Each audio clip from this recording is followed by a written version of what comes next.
Señor Jesús, tú nos llamaste a predicar tu verdad. Bienvenidos a Atentos al Libro de Dios. Este programa te traerá las enseñanzas congregacionales de la Iglesia Cristiana Evangélica Reformada, tanto desde la Consulta como desde el departamento de Maipú, en nuestra querida provincia de Mendoza. No dejes pasar la oportunidad de fortalecer tu fe y conocimiento bíblico. Acompáñanos en Atentos al Libro de Dios y déjate guiar por la sabiduría divina contenida en la Escritura. Pastoreando a tu pueblo, al Cordero, edifica tu iglesia, oh Dios.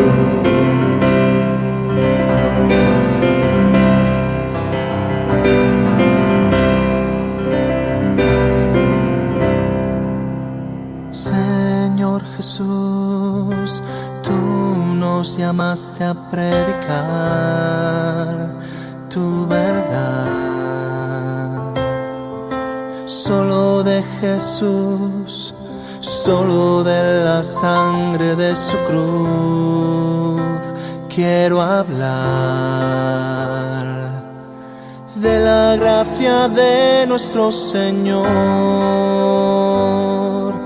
de la ira que por mí sufrió, de la obra de la redención, del poder de su resurrección. Quiero usar bien tu palabra fiel. El buen pastor lo que se perdió vino a buscar por amor. Desde la cruz a su rebaño él llamó con su voz. De las tinieblas vimos luz por la victoria de Jesús. Su espíritu vida nos da por la palabra de verdad. Él añadirá los que salvará. Edifica tu iglesia, oh Cristo. Edifica tu iglesia, Señor. Quiero ser instrumento en tus manos. Edifica tu iglesia, oh Dios.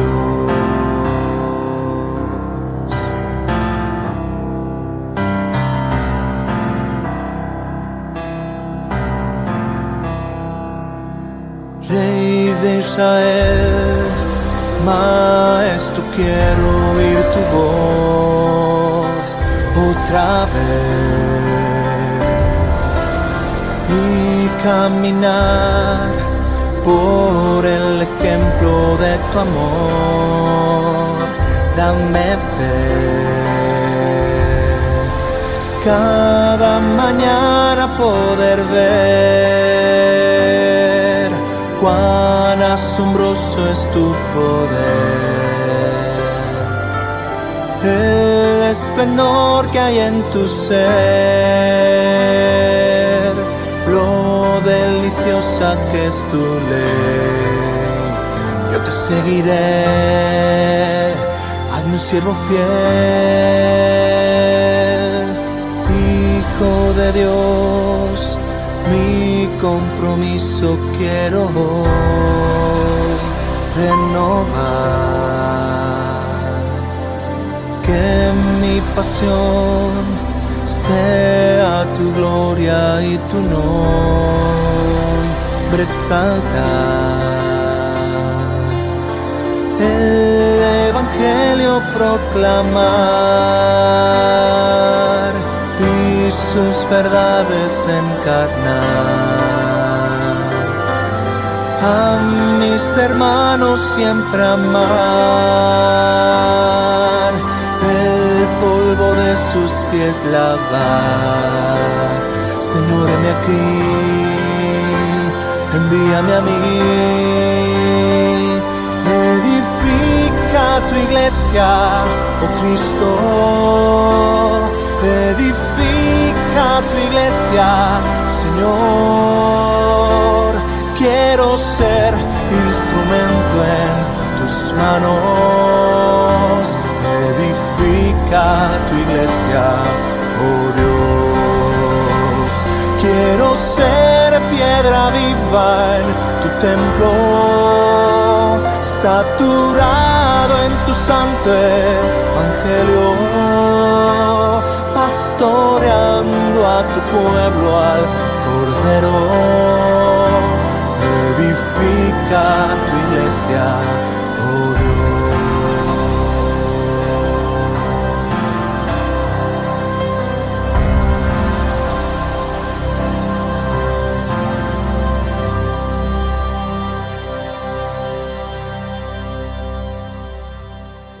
Santiago 3:13 dice así: ¿Quién es sabio y entendido entre ustedes, que muestre por su buena conducta sus obras en sabia mansedumbre? Pero si tienen celos amargos y ambición personal en su corazón, no sean arrogantes y mientan así contra la verdad. Esta sabiduría no es la que viene de lo alto, sino que es terrenal, natural, diabólica.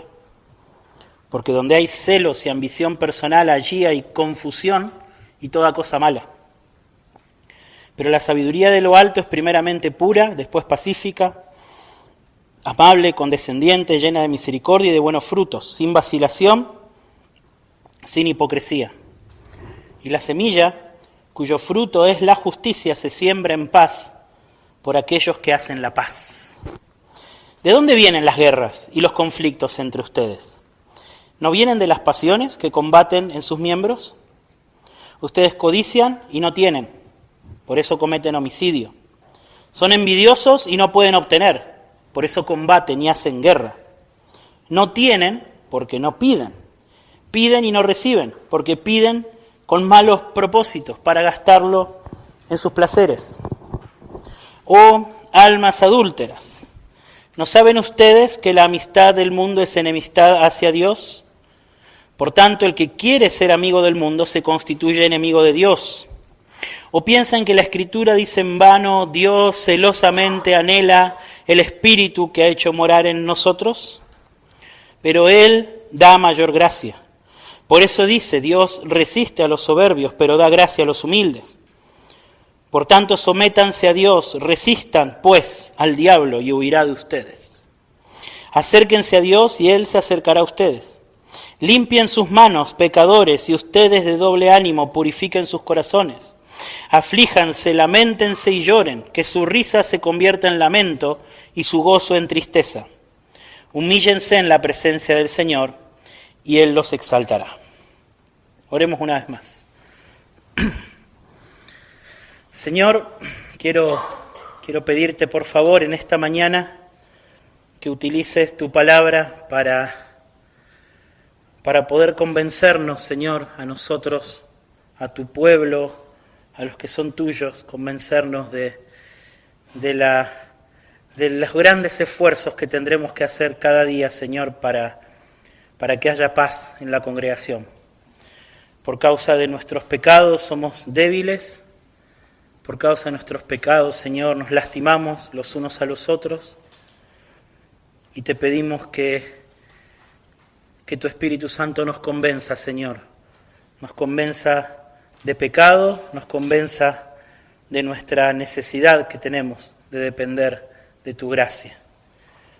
Señor, te ruego por aquellos que no te conocen tan bien, que en esta mañana puedan ser convencidos de que ellos necesitan nacer de nuevo, de que sus deseos insatisfechos, Señor, que los llevan a pelear, a hacer la guerra contra otros, se explican por el hecho de que están perdidos en sus pecados, Señor. Convéncelos, que tu Espíritu Santo los convenza de sus pecados también con tu palabra y que puedan ser traídos a Cristo. Yo te lo pido, Señor, te lo ruego en el nombre del Señor Jesús. Amén. Bien, hermanos, ahí la batalla de Troya es muy conocida por el caballito y toda la historia de los soldados que entraron al caballito y todo lo demás, ¿no?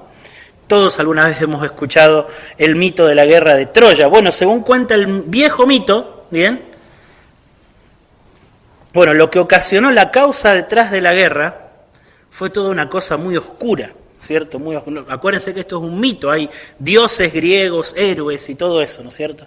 Y detrás de esa batalla había una ambición, un celo de la diosa griega Afrodita de ser considerada la más hermosa de todas las diosas, ¿sí? Ellos, 3 diosas, convocaron a uno de los hombres, a un representante de los hombres, para que dijera quién era la diosa más bella de todas, y ella estaba muy deseosa de ser consagrada por la más bella de todas las diosas. Su deseo era tan enfermizo que arregló con París, era el hombre, ¿no es cierto?, que convocaron, arregló por detrás que si él decía que ella era la más hermosa de todas las diosas, ella le iba a dar lo que quería. ¿Y qué se le ocurrió a París? ¿Qué pidió París?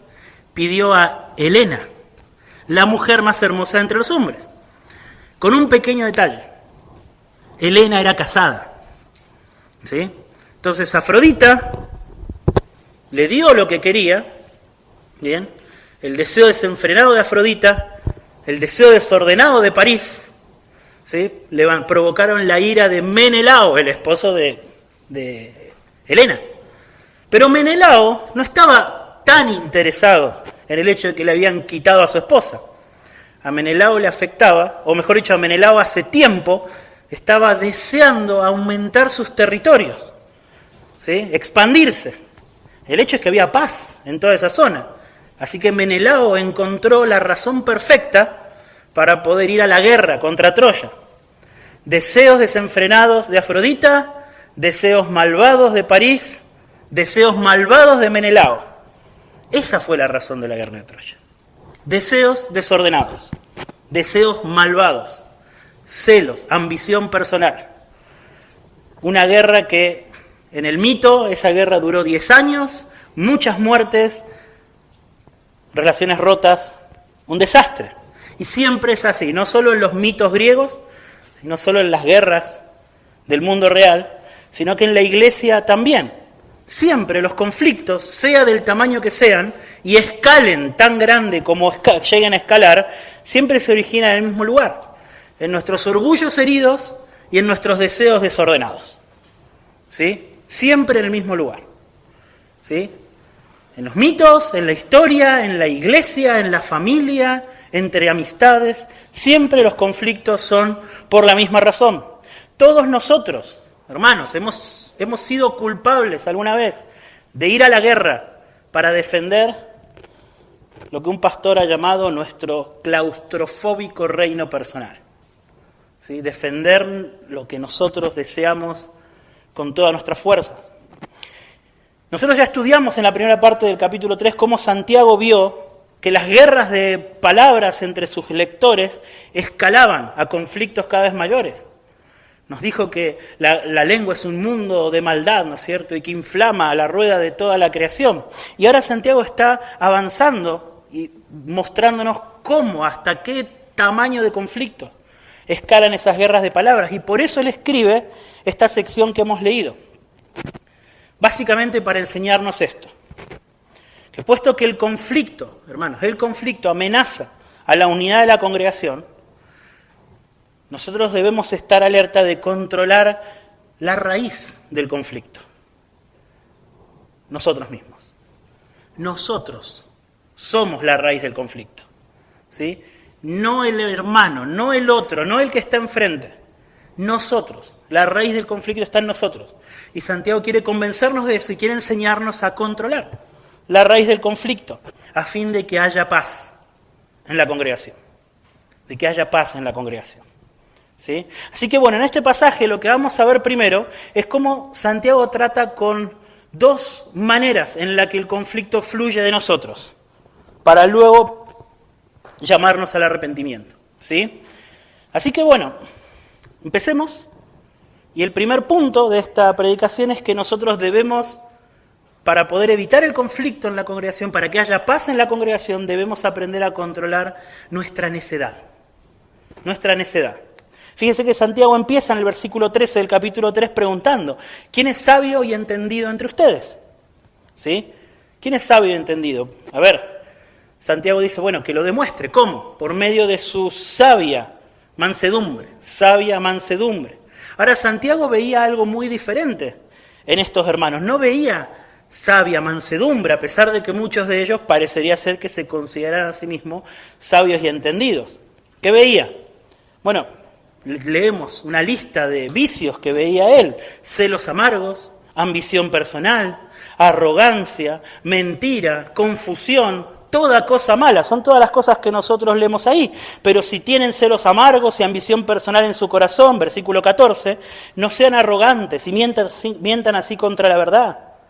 ¿Sí? Versículo 16, porque donde hay celos y ambición personal, allí hay confusión y toda cosa mala.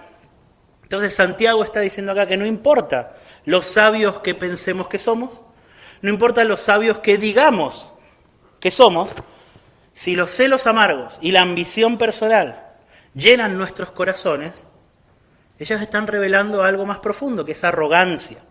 Es arrogancia. Fíjense cómo Santiago conecta ambas cosas. ¿Sí? Si tienen celos amargos y ambición personal en su corazón, no sean arrogantes. No sean arrogantes. Fíjense que dice, no sean ambiciosos. No dice Santiago, no sean ambiciosos. Si tienen celos amargos y ambición personal, la exhortación parecería ser, no sean celosos ni sean ambiciosos. Pero él dice, no sean arrogantes. ¿Por qué? Porque él identifica la arrogancia y el engaño del corazón como la raíz de los celos y de la ambición personal que había entre ellos. ¿Sí? Así que, de nuevo, ¿no? Si nuestros corazones hay celos, hay ambición personal, en realidad la sabiduría que nosotros decimos tener no es más que necedad. No es más que necedad. ¿Sí? Por eso Santiago dice, esta sabiduría entre comillas, ¿sí? Diría Santiago, es terrenal, es animal, es diabólica. Así la describe. ¿Sí? Ustedes se creen que saben mucho, ustedes piensan que son grandes cristianos, piensan que están bien. Bueno, pero si son arrogantes, ambición personal, celos, entonces esa sabiduría no es sabiduría, es necedad. ¿Bien?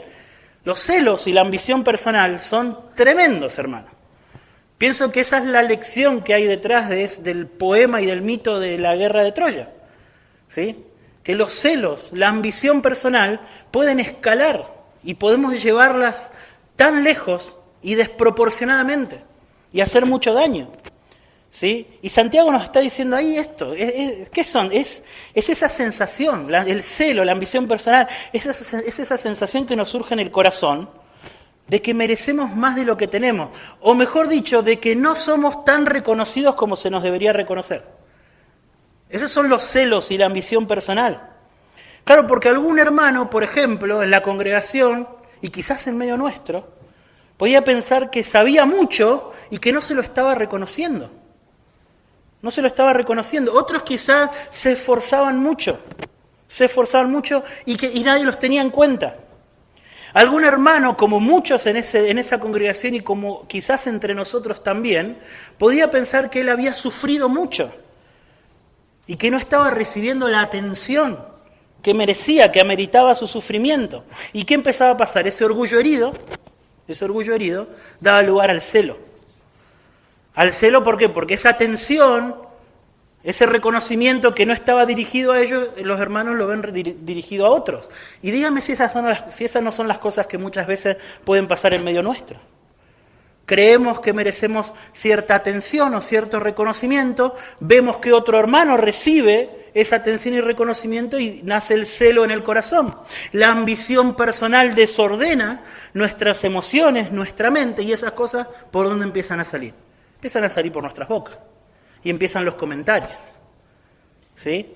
Comentarios que hacemos como con doble sentido, o pequeños comentarios de murmuración, quejas, hablando y repitiendo lo bueno que somos, hablando y repitiendo lo mucho que estamos esforzándonos, lo mucho que hemos sufrido, esperando así despertar la atención en los demás y que esa atención se dirija hacia nosotros, ¿sí?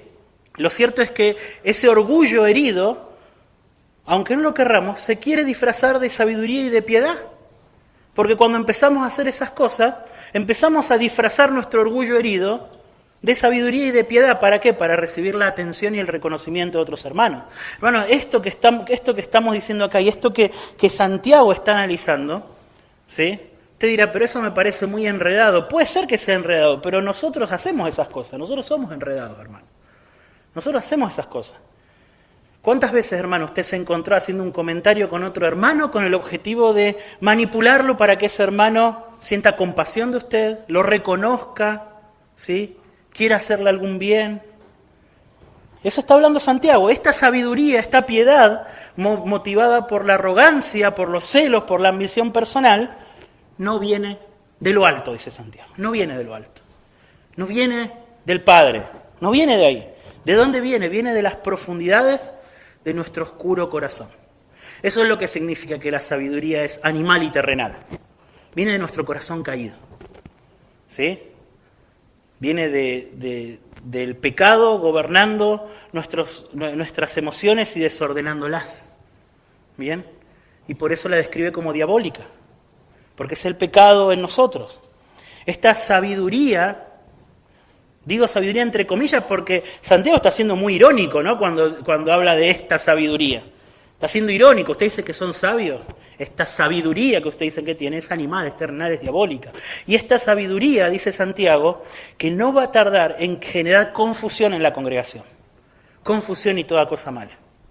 Esta manera de obrar, en donde nosotros intentamos ser el centro de la atención de los demás, a fin de obtener algún reconocimiento, ¿bien? Exaltando alguna virtud o a cualquier cosa que podamos hacer que en los demás se despierte ese reconocimiento, esta sabiduría va a generar confusión y toda cosa mala en la congregación. Va a dividir a la congregación. Va a hacer que la congregación quite sus ojos de Cristo y los ponga en mí. Porque eso es lo que estoy pidiendo. Estoy pidiendo ser el centro de la atención. Y en la iglesia ninguno de nosotros es el centro de atención, hermanos. Ninguno, ¿sí? Cuando nuestras murmuraciones empiecen a crear división entre hermanos, cuando nuestra autopromoción empiece a generar que algunos nos estimen y empiecen a menospreciar a otros, ahí el conflicto habrá entrado.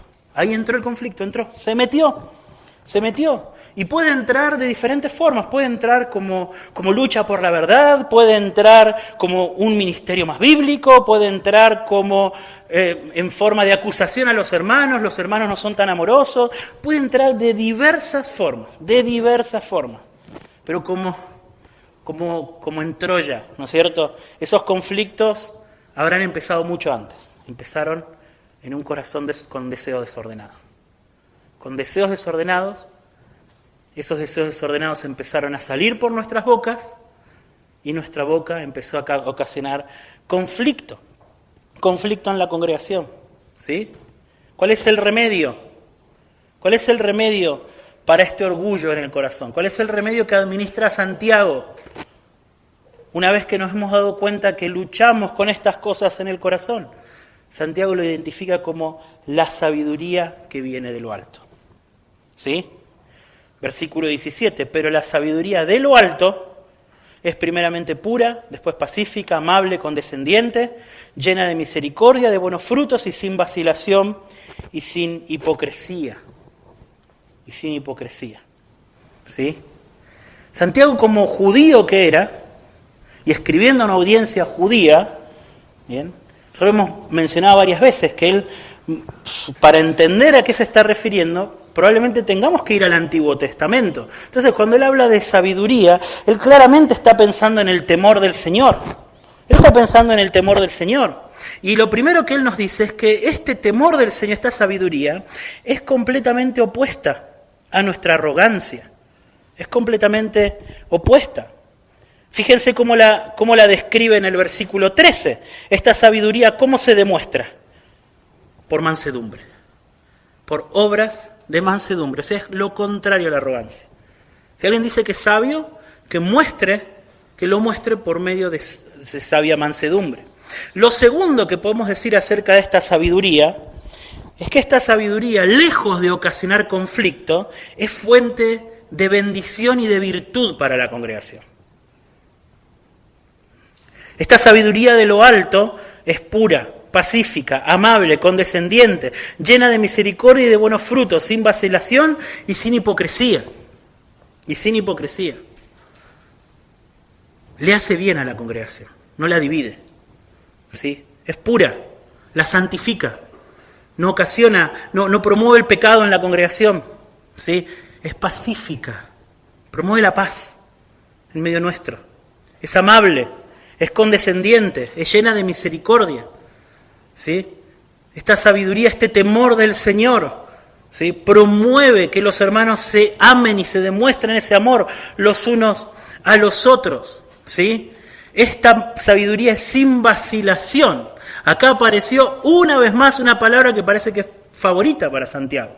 Esta palabrita que ya la mencionamos varias veces, que es doblez. Esta sabiduría es sin doblez. El hermano conflictivo que vimos antes, él dice algo con la intención de manipular y conseguir algo. Esa sabiduría es necedad. Pero la sabiduría que viene de lo alto no es así, es sin doblez, es sin vacilación. Yo te digo y lo que te digo es lo que te quise decir. ¿Sí? No ando ocasionando conflictos con una lengua de doble filo. ¿Sí? Sin vacilación, sin hipocresía. Esa es la verdadera sabiduría de lo alto, esa es la sabiduría de lo alto, ese es el remedio. Lo que produce esta sabiduría que viene de lo alto es incompatible con el conflicto, hermanos. Es incompatible. Es incompatible. Y tercero, y lo más obvio, es que la sabiduría que viene de lo alto, justamente viene de lo alto. Viene de lo alto. ¿Sí? ¿Qué significa para Santiago aquello que viene de lo alto? Esta expresión Santiago ya la usó en el capítulo 1. ¿Sí? Toda cosa buena, ¿se acuerdan? Capítulo 1, versículo 17. Toda buena dádiva y todo don perfecto viene ¿de dónde? Viene de lo alto. ¿En qué estaba pensando Santiago cuando hablaba de las buenas dádivas que vienen de lo alto? Versículo 18. En el ejercicio de su voluntad, Él nos hizo nacer por la palabra de verdad, en el nuevo nacimiento. En eso estaba pensando Santiago. La sabiduría que viene de lo alto, hermanos, es la sabiduría que fluye del corazón que nació de nuevo. El nuevo nacimiento es lo que transforma, mis hermanos, al corazón arrogante en un corazón manso. Es la que transforma los deseos desordenados, la ambición personal del corazón, ¿la transforma en qué? En una persona pura, pacífica, amable, llena de misericordia y de buenos frutos. Es el nuevo nacimiento. Una vez más, Santiago nos está llevando a la misma conclusión que lo viene haciendo antes. Nosotros no podemos cambiarnos a nosotros mismos. No podemos. Nosotros somos arrogantes por naturaleza, necesitamos. Nosotros estamos llenos de confusión y de toda cosa mala. Estamos llenos de ambición personal y de deseos desordenados. Por eso somos focos de conflicto andantes. Eso es lo que somos.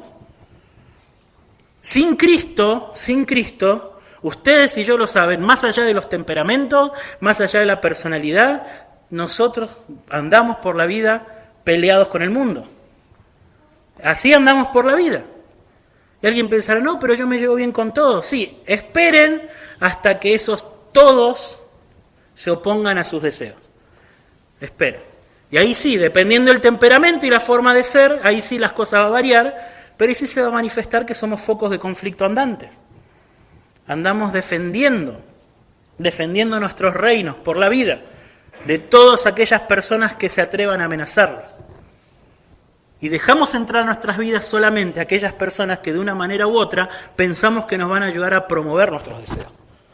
Eso es lo que somos, conflictos andantes. Necesitamos el nuevo nacimiento. Ya en el Antiguo Testamento, los libros de sabiduría daban testimonio de que el verdadero temor del Señor solamente venía del Señor. ¿Se acuerdan de Job? Dios entiende el camino de la sabiduría y conoce su lugar, porque Él contempla los confines de la tierra y ve todo bajo los cielos. Cuando Él dio peso al viento y determinó las aguas por medida, cuando puso límite a la lluvia y camino para el rayo, entonces Él la vio a la sabiduría y la declaró. Él es el que vio y declaró la sabiduría y le dijo al hombre, y le reveló al hombre, ¿qué es la sabiduría? El temor del Señor es la sabiduría y apartarse del mal la inteligencia. Job 28:23. Salomón también en sus proverbios lo dijo claramente, porque el Señor da la sabiduría. Viene de lo alto, de su boca vienen el conocimiento y la inteligencia. Y en Eclesiastés, Salomón de nuevo, también dijo que a la persona que le agrada a Dios, Él le ha dado sabiduría. La sabiduría de lo alto viene de lo alto. Viene de lo alto y viene a nosotros por medio del Evangelio. Viene a nosotros por medio del nuevo nacimiento, el temor del Señor. Mis hermanos, la sabiduría que viene de vivir una vida sometida al reinado del Señor, viene a nosotros por medio del Evangelio. Por medio de Cristo crucificado, para que mueran nuestros deseos, para que muera nuestra arrogancia y vivamos solamente temiendo al Señor. Esa es la sabiduría que vive de lo alto. La vida justa, mis hermanos, que fluye de vivir bajo la autoridad del Señor, esperando en sus promesas, confiando en el pacto que Él hizo con los suyos, ¿sí? Solamente viene de lo alto. Viene de lo alto. Ese es el remedio. El remedio es morir a nuestra arrogancia, arrepentirnos de ser tan arrogantes, de ser tan ambiciosos, de ser tan celosos de que se haga nuestra voluntad siempre, de ser el centro de la atención, dejar de reclamar para nosotros el centro de la atención de la congregación y elevar nuestros ojos al único que merece ser el centro de atención en medio de la iglesia, que es Jesucristo. Que es Jesucristo. ¿Sí? Cuando los antiguos, cuando aquellos que leían Proverbios, Job, Eclesiastés, cuando ellos se sometían al señorío de Yahweh, de Jehová, ellos lo hacían con esperanza en que Él había hecho promesas. Nosotros te tememos, nos sometemos a tu autoridad. Hiciste un pacto con nosotros, nos prometiste cosas. Ellos miraban a esas promesas, estaban adelante. Esas promesas se hicieron realidad en Cristo. Por eso ellos temían al Señor, porque Él se había comprometido a enviarles un Salvador. Nosotros, junto con Santiago, de este lado de la cruz, tememos al Señor, no por algo que miramos al futuro solamente, porque las promesas ya se cumplieron. Cristo ya vino. Cristo vino a honrar las promesas de Dios.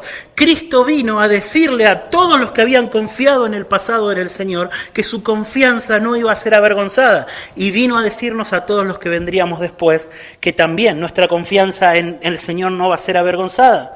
Podemos saber que Dios cumplió sus promesas. Él nos dio el Salvador que había prometido.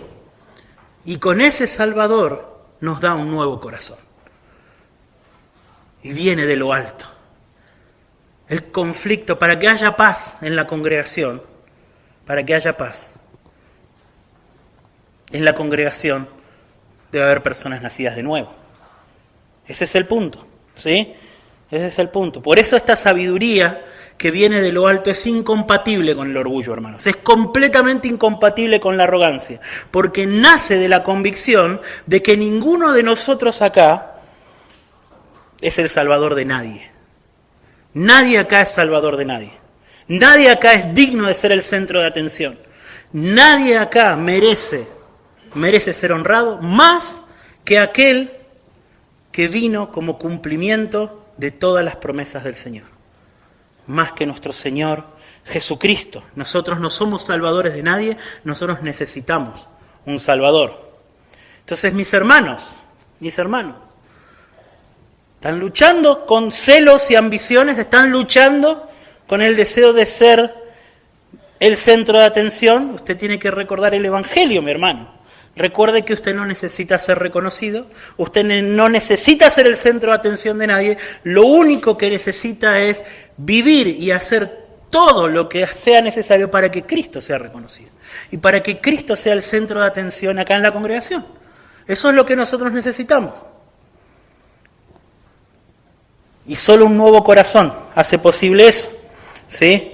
Entonces la exhortación, en base a esta verdad, es que abracemos con todo el corazón la verdad de que nosotros ya no existimos, que hemos sido crucificados juntamente con Cristo, que ya hemos muerto a todo lo que el mundo valora, el reconocimiento, la atención, la valoración, hemos muerto a todo eso, a fin de que Cristo sea el único glorificado en medio nuestro.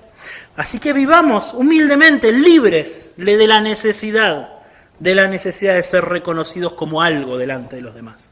Seamos libres de esa necesidad. Y aquellos que no son de Cristo, saben, tienen el testimonio en su corazón que no pueden vivir de esa manera, que no aman a Cristo lo suficiente como para estar contentos y satisfechos, sabiendo que Él es honrado. Vengan al Salvador, mueran a ese orgullo. Y Santiago va a tener más abajo una palabrita para todos nosotros al respecto, ¿sí? Pero en segundo lugar, antes de ir a ese llamado de Santiago, ¿bien? Lo segundo que debemos hacer para que haya paz en la congregación es controlar la frustración de ver nuestros deseos sin cumplirse. Eso es lo que hay a continuación. Fíjense que cuando nosotros leemos los versículos siguientes, Santiago se pregunta, ¿de dónde vienen las guerras y los conflictos entre ustedes? Dice, vienen de las pasiones que combaten en sus miembros. Ahora fíjense cómo explica Santiago esas pasiones. Dice, ustedes codician y no tienen, por eso cometen homicidio. Ustedes son envidiosos y no pueden obtener, por eso combaten y hacen la guerra. ¿Sí? A ver, consideremos un poco, ¿qué nos está diciendo acá Santiago? Primero, lo primero que nos dice Santiago y fundamental es que los conflictos siempre son culpa nuestra. Siempre son culpa nuestra. A pesar de que el conflicto lo tendemos a personalizar en alguien que está afuera, Santiago cuando se pregunta de dónde vienen las guerras y los conflictos, la respuesta de él es, vienen de nuestras pasiones. Vienen de sus pasiones, vienen de ustedes. ¿Sí? De nuestros deseos. Esos deseos, justamente, nuestros deseos son nuestros. Son nuestros. ¿Y combaten dónde? En nuestros miembros. O sea, somos nosotros los culpables, lo primero. Fundamental. Segundo, Santiago observa que lo que realmente nos enerva es cuando nuestros deseos se frustran. Fíjense la secuencia en el versículo 2. Ustedes codician, no tienen y cometen homicidio. O sea, codiciamos, no tenemos y por eso reaccionamos.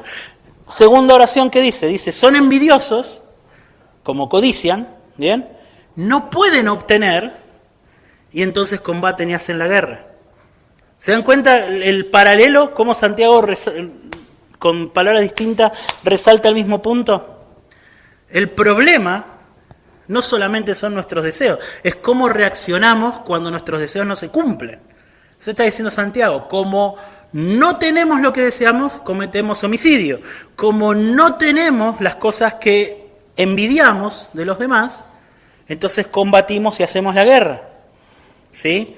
Y eso nos lleva a la tercera observación que podemos hacer de estos versículos, y es que nuestros deseos nos llevan, según Santiago, a tal estado de ansiedad, que aunque sabemos que deseamos cosas malas, o que deseamos cosas de mala manera, tenemos el tupé de ir y pedirle a Dios que nos las dé.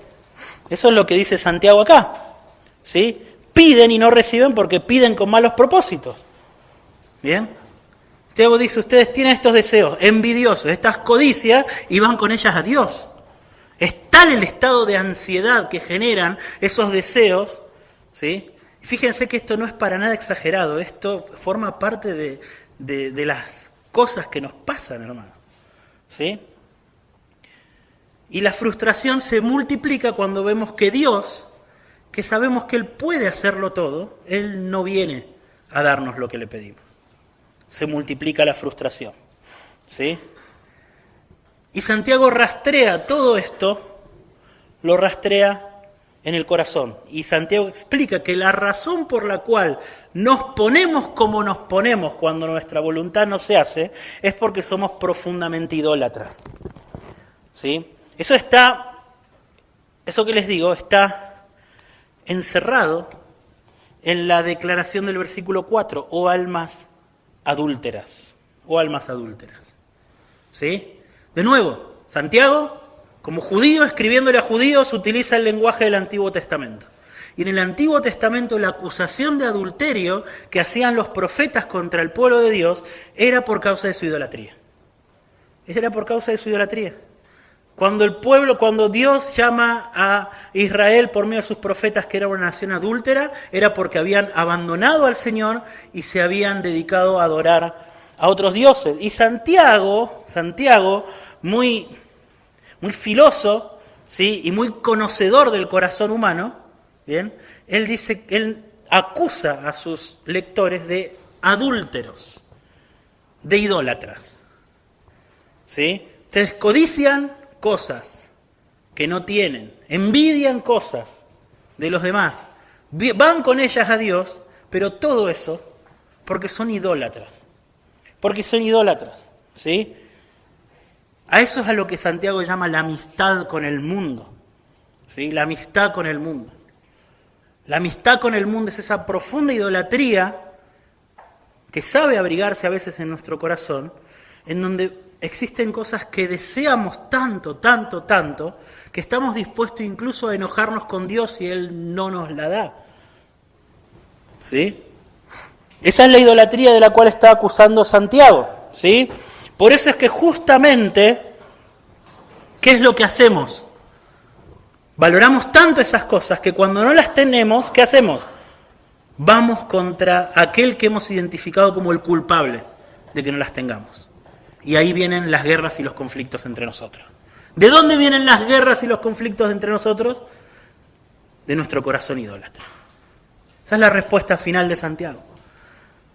Deseamos, y ojo, no estamos hablando solamente de deseos de cosas ilícitas. El problema acá no son solo las cosas que deseamos, sino la intensidad con las que las deseamos. La intensidad idólatra con la que deseamos cosas que no tenemos. Nuestros deseos frustrados nos llevan a identificar culpables, ¿sí? Y esos culpables, vamos contra ellos. ¿Sí? A ver, hermanos, ¿cuántos conflictos? En iglesias, en familias, entre amigos, suceden por cosas como esta. ¿Cuántos? No estoy hablando de cosas extrañas. ¿Cuántas veces nos enojamos incluso con personas cercanas, con nuestros hermanos, porque ellos no están dispuestos a darnos cosas que nosotros merecemos, que deberían darnos? No solamente cosas materiales, como hablábamos recién, atención, tiempo, ayuda económica o lo que sea. Nos enojamos. Deseamos cosas, no las podemos obtener, identificamos al culpable y hacemos la guerra contra él. Esa es la secuencia. Y el problema es cómo deseamos las cosas que deseamos. La intensidad idolátrica con la que las deseamos. O celos, cuando otros tienen cosas que nosotros quisiéramos tener, o cuando nosotros pensamos que hemos hecho lo que se supone que deberíamos haber hecho para tenerlas. ¿Sí? Hemos trabajado y trabajo tanto y no puedo tener mi propia casa, no puedo cambiar mi auto, no puedo enviar a mi hijo a la escuela que me gustaría enviarlo. Y tanto que trabajo. Y este otro hermano lo veo y por ahí no lo voy a verbalizar, pero lo veo con envidia. Y esa envidia inevitablemente me separa en el corazón de mi hermano. ¿Sí? Y estoy hablando acá de este tipo de cosas porque son la clase de cosas con las cuales Santiago está tratando. ¿Sí? No es porque especialmente me interese hablar acerca de los bienes materiales, es porque son las cosas que Santiago está identificando acá que ocasionan conflicto en la congregación. ¿Sí? Miramos a nuestro alrededor a otros hermanos y encontramos a un hermano que tiene una familia más linda que la mía. Encontramos a un hermano que tiene una casa más linda que la mía. ¿Sí? Tiene bienes que a mí me gustaría tener. Miro, se despiertan los celos, identifico al culpable y voy contra él. Esa es la secuencia. ¿Y todo eso dónde nació? En un deseo idolátrico, en un deseo desordenado. ¿Sí? Somos todos, hermanos, pequeños Parises andando por la vida. ¿Sí? Deseando cosas que no se nos está permitido desear, deseando mal aquellas cosas que podríamos desear y yendo a la guerra por ellos. Eso es lo que Santiago está identificando. Entonces, ¿cuál es el remedio? ¿Cuál es el remedio para el corazón idolátrico? Y bueno, Santiago acá identifica el remedio con unas palabras que son un descanso para nosotros. La gracia de Dios. La gracia de Dios. Versículo 6. Él da mayor gracia. Él da mayor gracia. Él da una gracia que es más grande, que puede vencer esos deseos idolátricos del corazón. ¿Sí? Fíjense que Dios en su gracia, lo primero que nosotros vemos acá, es que Él va en nuestra búsqueda. Él va en nuestra búsqueda. Versículo 5. ¿O piensan que la Escritura dice en vano, Dios anhela celosamente el Espíritu que ha hecho morar en nosotros? Bueno, este versículo es muy difícil de interpretar, hermano. Es muy difícil de interpretar, ¿sí? De hecho, quienes leen griego dicen que este versículo está escrito de una forma que se podría entender de muchas maneras. Las palabras están como desordenadas. Bien. Ahora, lo que podemos decir acerca de este versículo, bien, es que hay un anhelo celoso de parte de Dios que hace algo para revertir esta situación. Que hace algo. Bien. A ver, ¿qué es lo difícil? Y voy a mencionarles qué es lo difícil de este versículo y vamos a analizar las dos alternativas. Lo difícil acá es saber de qué espíritu está hablando Santiago. Les hago un comentario muy breve. Bien, en los documentos originales, los que se escribieron, ¿sí?, no había mayúsculas y minúsculas. Los antiguos escribían o todo en mayúscula o todo en minúscula. Entonces, digamos que los que traducían, al leer el contexto, identificaban cuándo va la mayúscula, cuándo va la minúscula. Entonces nosotros acá en nuestras Biblias tenemos al Espíritu con mayúscula. ¿Lo ven? Ahora la pregunta es, Santiago, ¿estaba pensando en el Espíritu Santo? ¿O estaba pensando en el Espíritu que Dios sopló en nosotros? O sea, en nuestro ser interior. ¿En qué estaba pensando? Esa es la pregunta y eso es lo más difícil de este pasaje. Bien, la verdad es que yo leí algunos comentarios y todos reconocen que no hay herramientas como para ser tajantes, es decir, es esto. Pero yo les voy a invitar a que vayamos por los dos caminos. ¿Qué significaría este pasaje si Santiago estuviese hablando del Espíritu Santo? Bien, significaría que Dios, en su gracia, a aquellos que son de Él, nos dio su Espíritu. Y eso es una verdad bíblica. Somos templo del Espíritu Santo, el cual tenemos de Dios, ¿verdad? El Espíritu Santo vive en nosotros. Y nosotros con nuestro pecado podemos contristar al Espíritu Santo, podemos resistir al Espíritu Santo. Ahora acá, si Santiago estaba pensando en el Espíritu Santo, lo que él estaba diciéndonos entonces es que la lealtad que el Padre tiene para con el Espíritu Santo va a hacer que el Padre en su celo intervenga para que en nuestro pecado no contristemos al Espíritu Santo al punto de que nos abandone. Él anhela celosamente al Espíritu que Él hizo morar en nosotros. Él en su celo va a intervenir. Y eso también es una verdad bíblica. Y eso es un consuelo para nosotros. Yo voy a poner mi temor en el corazón de ustedes para que no se aparten de mí. ¿Bien? Ahora, si Santiago hubiese querido hablar de nuestras almas, de nuestro ser interior, fíjense que la verdad no es muy diferente. ¿Qué está diciendo acá? Que Dios nos ama. Él anhela celosamente nuestro ser interior. Es una forma poética de decir que Dios nos ama intensamente. Y que debido al amor de Dios por nosotros, Él no nos va a dejar ir. Eso es lo que está diciendo. Fíjense que de un camino o de otro la verdad es la misma. ¿Sí? ¿Cuál es la verdad acá? Que Dios en su gracia, lo primero que nosotros podemos estar seguros es que Él va a luchar por nosotros aquellas batallas que nosotros seamos demasiado débiles para luchar. Él va a hacer eso. Él en su celo no nos va a abandonar. Él en su celo. Y Él prometió eso en el nuevo pacto. Hablando de ídolos, Él dice, yo voy a derribar todos sus ídolos. Esa es la promesa, voy a derribar todos sus ídolos. A ese pueblo idólatra que había estado 70 años en el cautiverio por vivir décadas entregado a sus ídolos, Dios les prometió, yo voy a hacer un nuevo pacto con ustedes, voy a empezar de nuevo con ustedes, y lo primero que voy a hacer va a ser derribar sus ídolos. Y eso es lo que prometió a los que hemos venido a Dios por medio de Cristo. Que Él iba a derribar nuestros ídolos, que Él iba a luchar por nosotros las batallas que nosotros somos demasiado débiles para luchar. Eso es la gracia de Dios. Eso es la gracia de Dios.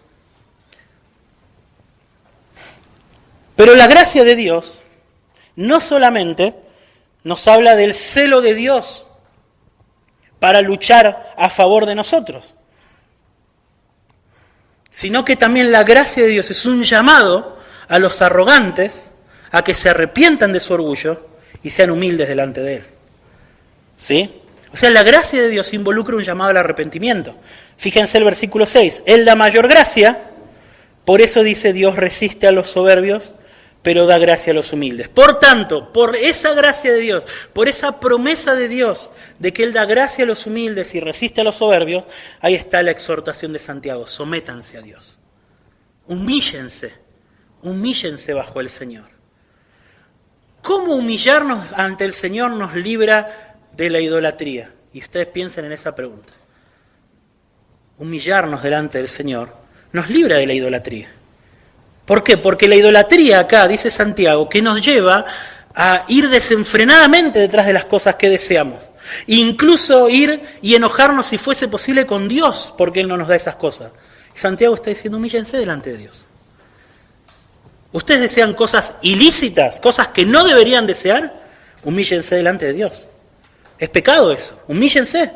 Ustedes desean cosas lícitas, pero que Dios no les está dando, humíllense delante del Señor. Esperen en su generosidad y en su bondad. Él es mejor que aquellas cosas que ustedes están deseando. Ustedes pueden esperar en paz en Él. ¿Sí? Y otra cosa, la otra cara de esta moneda, Dios no solo da gracia a los humildes, sino ¿qué más hace? Él resiste a los soberbios. Él resiste a los soberbios. Y eso también es gracia de Dios. Es gracia que Dios nos resista cuando nos volvemos tercos como mulas. Es gracia de parte de Dios eso. Es gracia que Dios resista, refrene nuestra maldad. Es gracia que Él haga eso. Él da mayor gracia, hermanos. Jesús con su preciosa sangre compró esta gracia. Preciosa promesa que yo se las repito siempre. Les daré un solo corazón y un solo camino para que me teman siempre, para bien de ellos y de sus hijos después de ellos. Haré con ellos un pacto eterno de que yo no me apartaré de ellos para hacerles el bien. Infundiré mi temor en sus corazones para que no se aparten de mí. Él no se va a apartar de nosotros y Él va a hacer lo que sea necesario para que nosotros no nos apartemos de Él. Esa es la promesa y eso fue comprado con la sangre de Jesús. Eso fue comprado con la sangre de Jesús. Para que haya paz en la congregación, mis hermanos, para que no haya guerras, combates ni conflictos en medio nuestro, tenemos que aferrarnos con todas nuestras fuerzas a este glorioso evangelio, a estas promesas. A estas promesas. Por eso Santiago cierra esta sección haciendo también un fuerte llamado al arrepentimiento, que ese es el punto final de nuestra predicación. El llamado al arrepentimiento que hace Santiago. Versículo 8, acérquense a Dios y Él se acercará a ustedes. Limpien sus manos pecadores y ustedes de doble ánimo purifiquen sus corazones. Aflígense, lamentense, lloren, que su risa se convierta en lamento y gozo en tristeza. Humíllense en la presencia del Señor y Él los exaltará. Este es uno de los llamados más fuertes y más intensos del Nuevo Testamento al arrepentimiento. Más insistente, ¿sí? También sacado de muchas imágenes de los profetas del Antiguo Testamento, ¿sí? Pero fíjense cómo Santiago fundamenta en primer lugar su llamado al arrepentimiento en la disposición que Dios tiene de acercarse al pecador. Ahí está el fundamento. Acérquense a Dios y Él se acercará a ustedes. Él se acercará a ustedes. Sin esa promesa, hermanos, sin la promesa de que Dios está dispuesto a dejar atrás nuestros pecados, nuestra arrogancia, nuestros celos, nuestros malos deseos, fíjense, Él está dispuesto a hacerlo. Y sin esa promesa, si no estuviese esa promesa, no habría razones, no habría fuerzas para acercarnos a Dios. Sería entregarse frente al juez para que nos meta en la cárcel solamente. Pero el fundamento de este llamado al arrepentimiento está en que si nos acercamos a Dios, Él se acercará a nosotros. Él se acercará a nosotros. ¿Sí? Todos nosotros somos culpables de estos pecados en mayor o menor medida. Algunos de nosotros incluso tenemos historial de haber ido a la guerra contra personas, familias, amigos, hermanos, iglesias, por causa de nuestra arrogancia, de nuestro orgullo y por causa de deseos desordenados. El apóstol Pablo, escribiendo a los Corintios, les advirtió que el que destruya el templo de Dios, hablando de la iglesia, Dios lo destruirá a él. Dios lo destruirá a él. Entonces, si nosotros somos conscientes de que con nuestros celos, nuestra arrogancia, nuestros deseos que son así de chiquititos en relación al tamaño de la dignidad y de la gloria de Cristo y de su iglesia, con esas cosas así de chiquititas nosotros vamos y ocasionamos conflicto, intentamos destruir al templo de Dios, nos hacemos merecedores del castigo de Dios, de que Dios nos destruya a nosotros.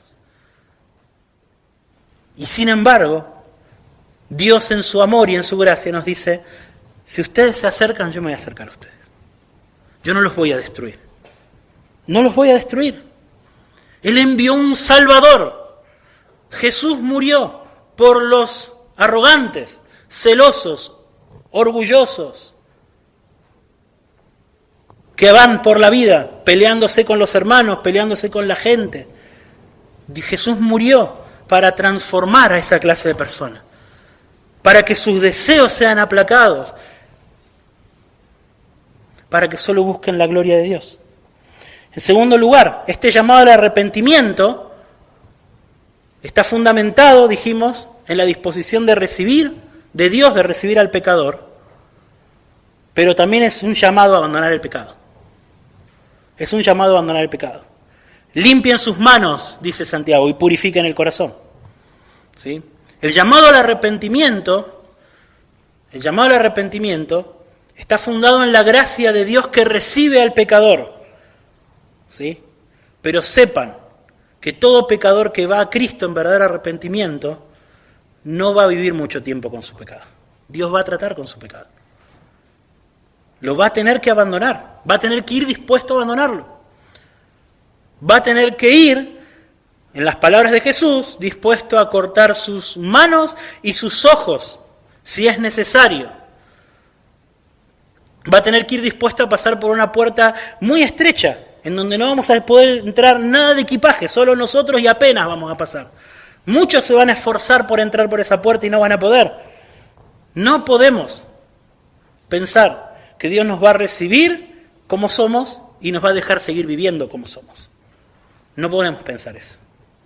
Cristo recibe al pecador y lo recibe como es, pero con su disposición a abandonar el pecado, y el pecado se queda atrás.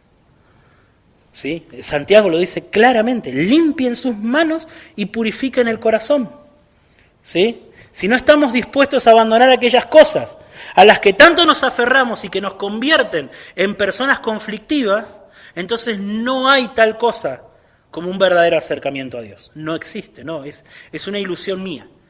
A mí me parece que me estoy acercando a Dios, pero no. tiene que existir la firme determinación a abandonar el pecado. Bien, por eso es que Santiago también, en tercer lugar, hace un llamado a afligirse y humillarse. Afligirse y humillarse. Aflígense, lamentense y lloren, y que su risa se convierta en lamento y su gozo en tristeza. ¿Por qué el arrepentimiento involucra esa aflicción? Porque el arrepentimiento es como darse cuenta. Es como darse cuenta, ¿yo era esto? ¿Yo era esto? ¿En serio yo vivía así? ¿En serio yo era así? ¿Yo hacía estas cosas? Darse cuenta, entrar en razón.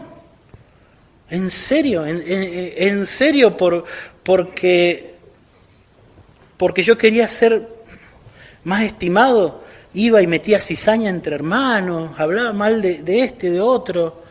¿En serio? ¿En serio porque yo sentía que no me respetaban? Yo hacía estas cosas. Es como que lo ves. Era tan claro para todo el mundo que te rodeaba, para vos no era claro. No te dabas cuenta. Y en un momento lo ves. ¿Lo ves? ¿Y qué causa eso? Si el arrepentimiento es según Dios, si es convicción por la verdad de la palabra de Dios, causa el dolor, dice la palabra de Dios. Causa dolor.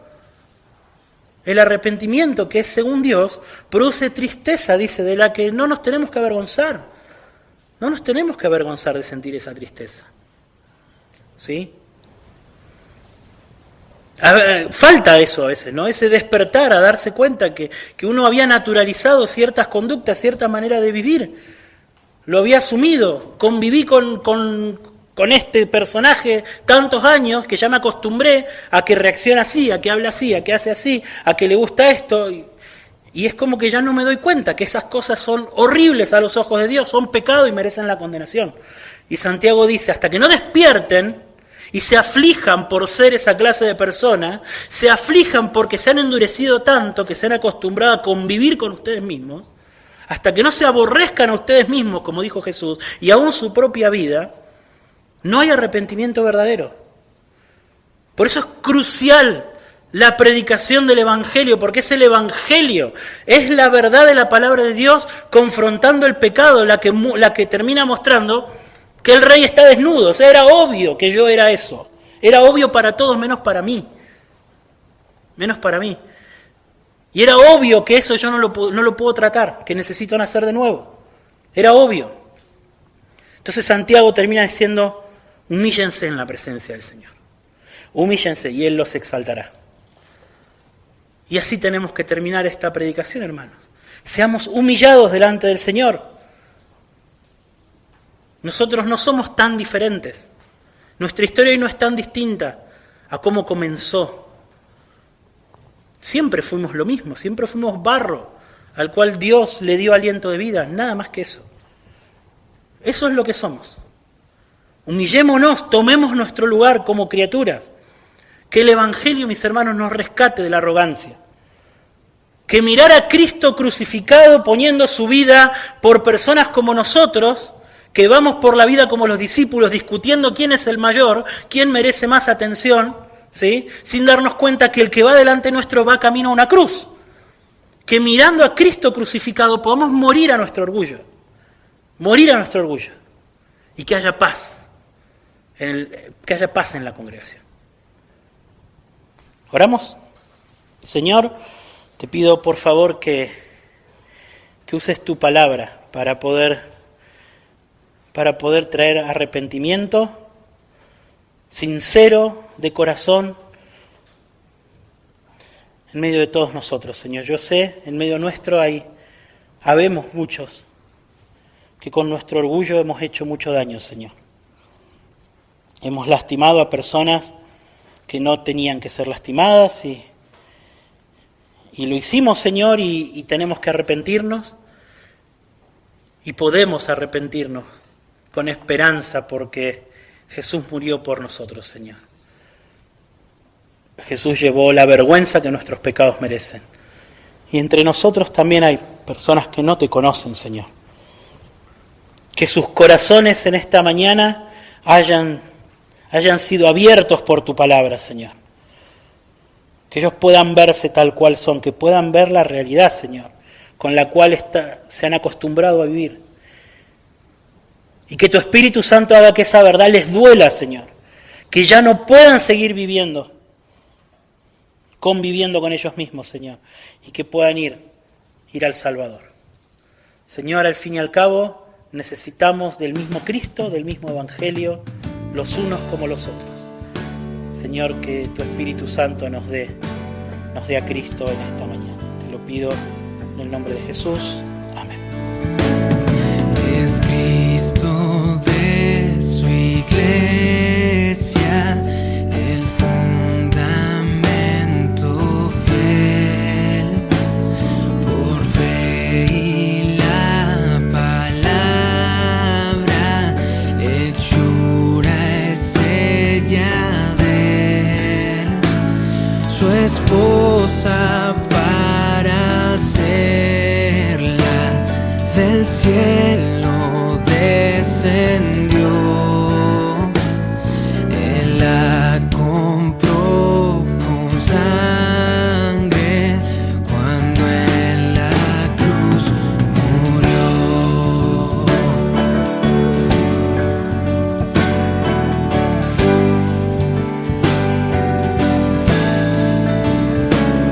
De todo pueblo electa, perfecta es en unión, y una fe confiesa, Cristo es su salvación.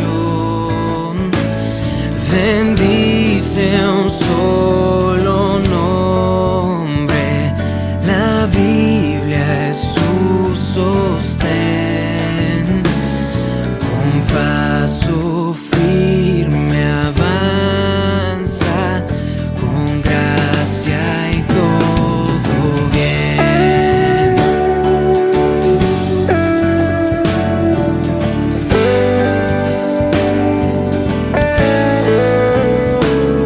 En medio de su lucha y gran tribulación, la paz eterna espera con santa expectación, pues Cristo desde el cielo un día llamará su iglesia invicta, entonces con él descansará.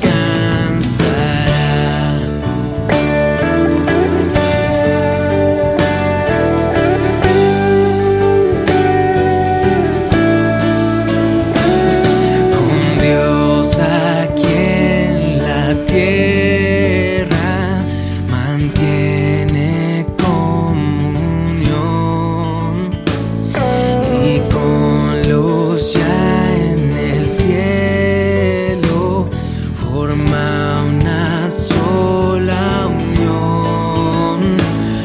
Oh Dios, haz que en sus pasos podamos caminar, que al fin contigo, Cristo, podamos habitar.